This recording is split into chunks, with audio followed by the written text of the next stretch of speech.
Donc, vous avez téléchargé le zip en utilisant cette adresse-là dans un navigateur web.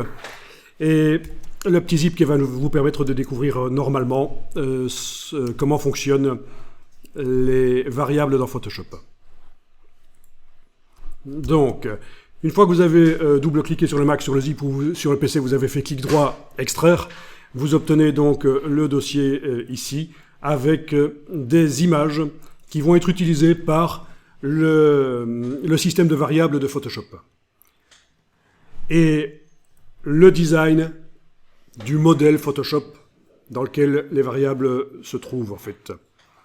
Donc vous comprenez le terme variable, ça veut dire c'est un endroit, une image, un texte qui peut changer en fonction de, quand on le relie à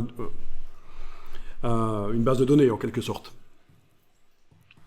Vous avez ici un fichier CSV qui contient la description des variables et des différents contenus.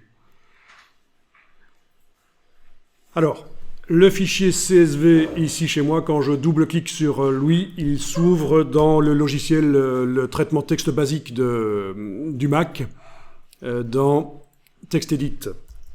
Bon, il est possible que chez vous, ça veuille s'ouvrir dans un logiciel, un tableur, un logiciel Apple peut-être, un tableur, ça propose de l'ouvrir dans quoi?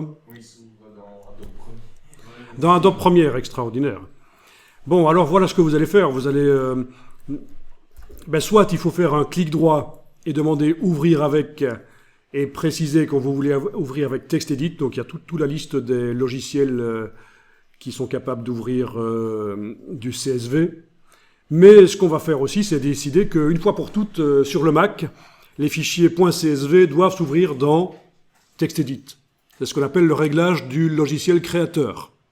Et ce qu'on va voir ici est extrêmement utile, vous connaissez sans doute, ça existe aussi sur Windows. On peut indiquer, tiens, telle extension de fichier doit s'ouvrir dans tel logiciel.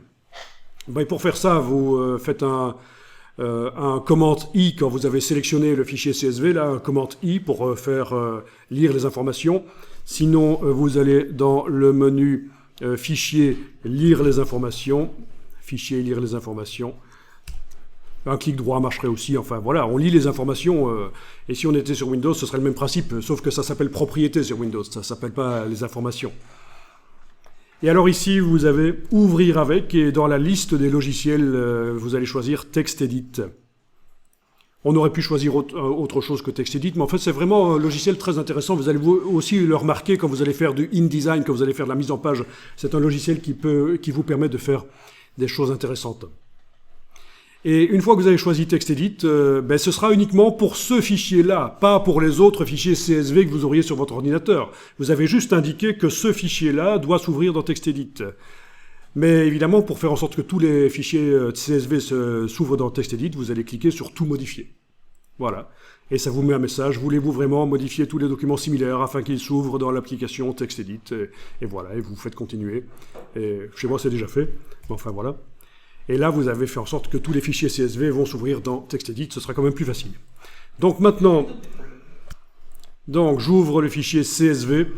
Alors CSV, vous savez ce que ça veut dire? Il y en a qui savent? Non? Donc ça veut dire que c'est un fichier qui contient des valeurs séparées par des virgules. Mais en fait, virgule, ça peut être un point virgule, ça peut être autre chose. Voilà. C'est un terme générique, en tout cas des données qui sont séparées, comme vous le voyez, on a des données qui sont séparées ici par une virgule. Voilà, en fait, ça veut dire comma, separated values, donc des valeurs séparées par une virgule. Voilà. C'est très connu, en fait. C'est vraiment la base de la base des données. Je veux dire, c'est le b.a.-ba de la base des données, c'est le truc le plus simple, quoi. Quand vous avez un tableau dans Excel ou dans OpenOffice, vous pouvez l'exporter sous forme CSV. C'est ce qui, si on veut l'utiliser dans un autre logiciel, c'est vraiment une manière d'exporter qui passe partout, quoi. C'est logique. Alors, pour Photoshop, il faut que les séparateurs soient des virgules. Je ne pense pas qu'on puisse faire avec autre chose. Donc, ce sont des virgules ici.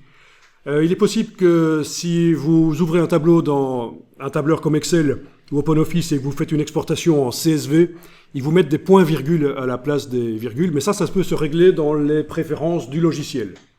Vous allez dire, tiens, quand j'exporte du CSV, c'est pas un point-virgule que je veux qui sépare les valeurs, c'est une virgule. Petite astuce quand même sur Windows, pour modifier ça, il ne faut pas aller dans Excel, mais il faut aller dans les réglages de Windows, bizarrement. Si je veux modifier la manière dont Excel exporte du CSV, c'est dans les réglages de Windows que vous allez le trouver. Mais tout ça est sur le web, si vous faites une recherche dans Google pour savoir comment on modifie la manière dont les CSV sont exportés par Excel sur Windows, ils vont vous expliquer. Ça n'est pas sorcier. Et si vous n'y arrivez vraiment pas, par la suite, par du rechercher-remplacer, on peut y arriver. Une fois qu'on a le fichier ouvert dans TextEdit ou dans WordPad ou autre, on peut faire du édition rechercher-remplacer.